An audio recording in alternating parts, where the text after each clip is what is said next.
You know when the absolute worst time to talk to your spouse is? You know the book Terrible, Horrible, No Good, A Very Bad Day? That's the kind of worst time I'm talking about. The terrible, horrible, no good, very bad time to talk to your husband or your wife. It's usually the moment that you feel like you absolutely have to talk about it right now.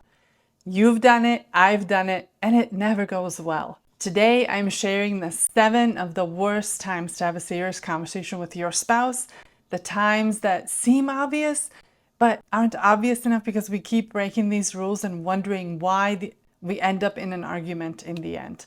I hear about these from my couples all the time, and trust me, if you can stop talking at these times, your marriage will thank you.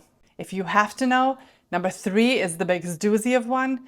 Number 6 is just mind-boggling to me. But I keep having couples walk in and confessing almost pridefully, that is exactly what we do. Can you guess what they are? Anyway, let's get into it. The first, obviously, not so obviously bad time for you and your spouse to have a conversation, first thing in the morning. You start talking to each other when one of you is clearly not the morning person, like somebody else I know. Everyone in my family knows, do not approach until I've had 2 cups of coffee. We do not have serious conversations, decision-making conversations before I've been up for at least 2 hours and I'm fully caffeinated. Because here's the reality, my brain isn't working yet. I need water, maybe some ibuprofen depending on how I slept, my quiet time and cold water in my face before I can even think clearly. I am slow in the mornings. My husband, not so much. He can form compound sentences before he even leaves the bedroom. So if you are like me, a morning zombie club type, drop a comment below so that I know that I'm not alone. And remember, this is not the time for serious or deep conversations. Let your husband, let your wife know. Let your mornings be slow, gentle. Save the heavy stuff for when you can both actually show up. The next obvious, not so obvious time to not have a serious conversation with your spouse, right before bed. Why are we still trying to have deep conversations when one of you is halfway through their bedtime routine, the other one is brushing their teeth, pajamas on, practically asleep, and then one of you says, hey, we need to address this? No, this is not the time. You're tired, your brain is shutting down, your body is asking for rest. That's not the time to have a conversation about the kids' schedules or finances or how one of you hurt the other earlier today. I'm telling you, if you haven't already made a list with your spouse about the worst times to talk to your spouse, do it. Ask them, when is the absolute worst time for me to bring something up to you that's serious? Get clarity, write it down, use it as your guide, because starting these conversations when you're both tired and cranky is not only not productive, it's also not kind to either one of you. Here's another obvious but not so obvious bad time to talk to your spouse. Remember when I said the biggest doozy of them? When you've had a drink or 2 or 5. I don't know when we collectively decided that after a couple of drinks was the perfect time to have a serious marriage conversation, but it's not. You have no business, neither one of you, starting a heavy conversation with your spouse when you're under the influence. Because you're not at your best. You're not careful with your words. You're not measured with your emotions. You are not clear-headed enough to watch your delivery or even remember exactly what was said. So make an agreement with your spouse. I beg you, shake on it if you need to. We don't have serious conversations if either one of us has been drinking. Your marriage will thank you. Your future will thank you. Your spouse, even if they don't know that you made this commitment, will thank you. Just don't do it. Another terrible time to have a deep conversation with your spouse, when one of you is sick or freshly post-surgery, and yes, I mean even when the anesthesia hasn't worn off yet.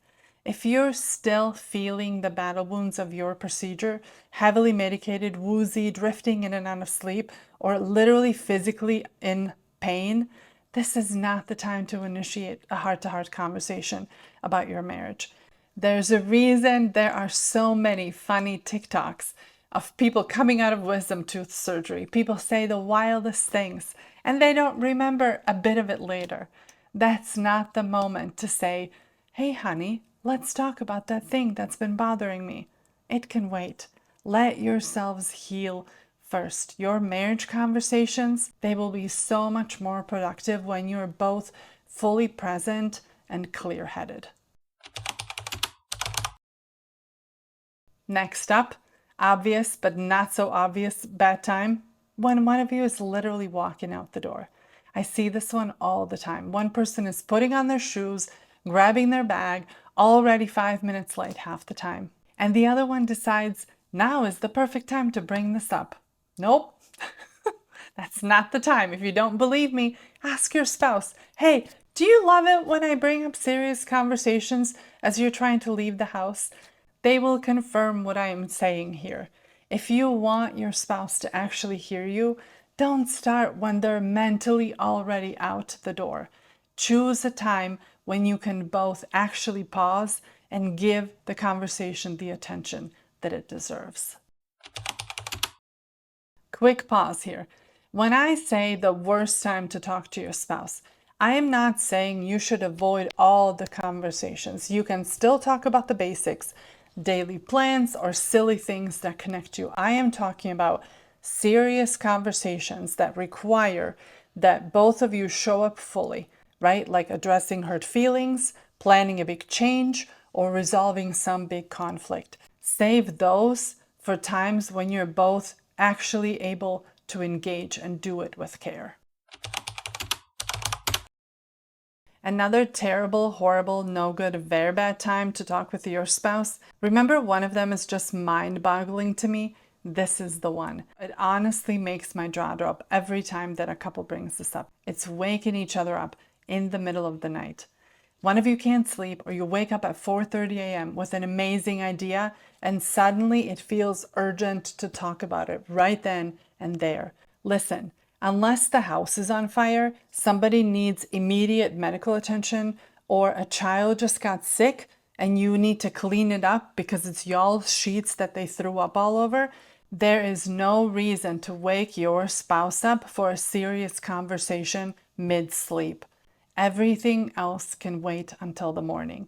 You will be able to think clearer, your spouse will be actually able to hear you, and it will save you both the resentment and the exhaustion that comes from disrupted sleep and being woken up.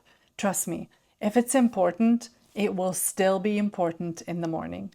Make a note, write it on your sticky note on the side of your bed, do whatever you need to do, let yourself sleep, and then deal with it in the morning.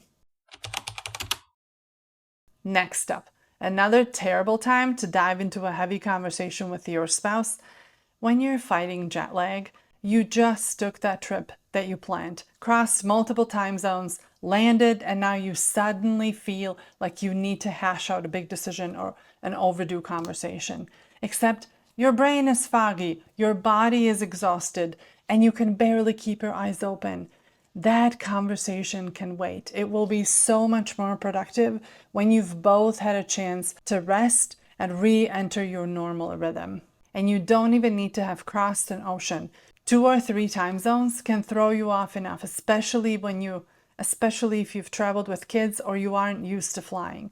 So, unless it's an emergency, let yourselves rest, then have the conversation with the energy and the focus that it deserves.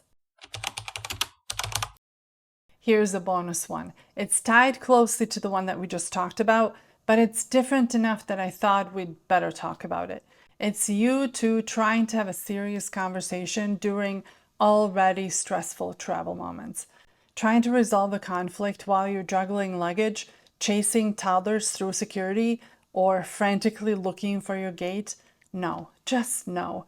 I've traveled internationally with kids. My family lives overseas. Sometimes I've done it with my husband, sometimes by myself, and I've seen couples trying to solve the world's biggest problems in the middle of the terminal. It never goes well. And we've made this mistake as well. So trust me, I know. During stressful travel moments, we're not at our best. And If one of you is already an anxious traveler, it's even harder. So save the conversation for when you've arrived, when you've caught your breath and slept a night or two. You'll be able to listen, you'll be able to process, and actually have a productive conversation instead of adding tension to an already stressful moment. All right, if you take just one thing away from this video, let it be this. Timing matters in a marriage. It's not just what you talk about with your spouse, but when you talk about it. Choosing the right time is one of the simplest, most powerful ways to reduce unnecessary conflict, protect your connection, and honor each other's humanity. If this helped you, give this video a like and share it with another couple who you know needs to hear it. And let me know in the comments which one of these worst times do you two accidentally break the most often. Now, if you're ready for the next step in protecting your marriage from unnecessary conflict, check out my next video where I talk about how to set up a weekly marriage check-in so that you can have these conversations at the right time and build a stronger, healthier relationship. Thank you for liking and sharing this video. I'll see you in the next one.